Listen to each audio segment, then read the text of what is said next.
So 0 and 1 second. And then, so build plate only is just going to calculate how much you can fix off of the build plate based on the data that we gave it.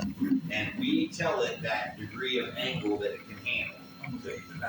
Okay, Kenny, I'll guide you that way, bud. There you go. Now water. Go away.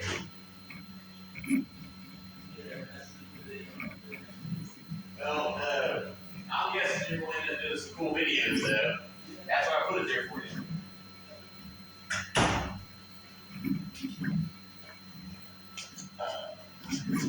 So, there's tests and stuff we can do to decide how far we can bridge and how much of an overhang that we can do. But over here in print settings, under support material, we say our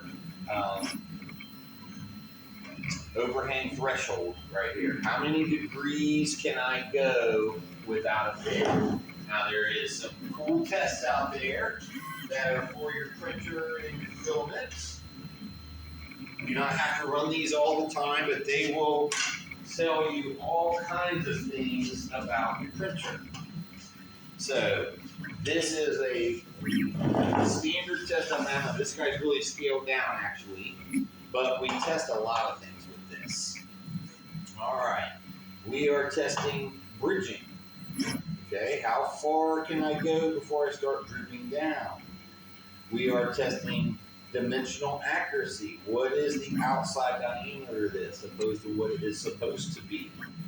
We are testing stringing because we got to move from all of these points.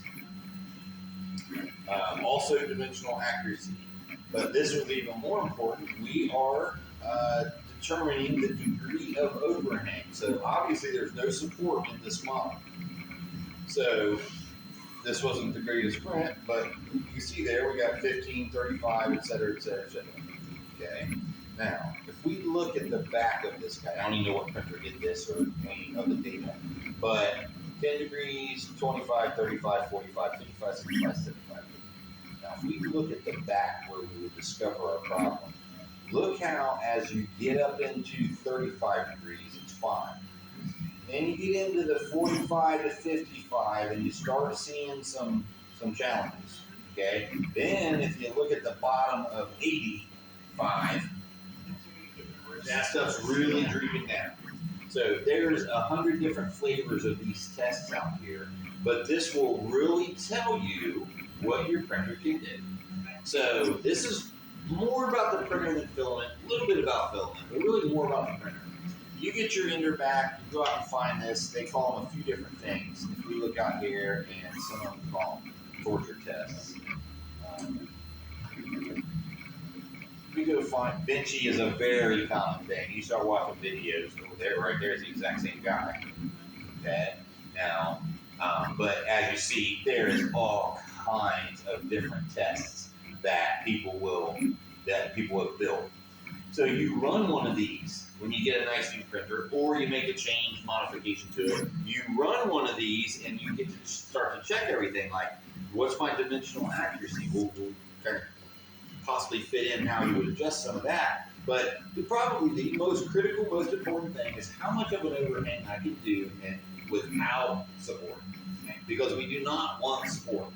This guy over here is probably going to take half roll of filament, probably fade, because it is such an intricate model that requires, there is 60 or 50% more material in the support for that object than the actual object. Really? Yeah, and it's just, Oh, wow.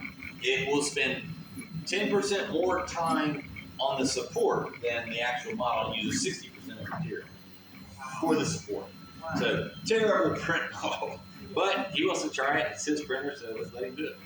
All right, so knowing that number right there is very critical. Now, this printer here, I can tell you, whichever one did this, I'd modify it because I can do better. I can usually get into the 70 to 75 range up in here before I have problems with it. That guy there would do way better on this test than this guy here. Well, maybe not this guy, he don't count. That stock guy. Yeah, I grabbed that America. That's a totally different printer than the last I got. But this is all about cooling.